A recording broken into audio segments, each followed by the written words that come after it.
ಸಂವಿಧಾನಕ್ಕೆ ನೀನೆ ಶಿಲ್ಪಿಯು ದಾರಿದೀಪವು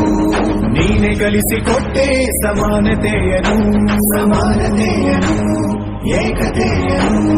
ರಾಷ್ಟ್ರ ಸಂವಿಧಾನಕ್ಕೆ ನೀನೆ ಶಿಲ್ಪಿಯು ನೀನೆ ಕಲಿಸಿಕೊಟ್ಟೆ ಸಮಾನತೆಯನು ನಿನ್ನ ಲೇಖನಿಯ ಬರಹ ದೇಶ ಗರ್ಜನೆ ಒಂದು ಮಾತು ಕೂಡ ಭೀಮ ಗರ್ಜನೆ ನಾಯಕ ನೀನು ಭೀಮರ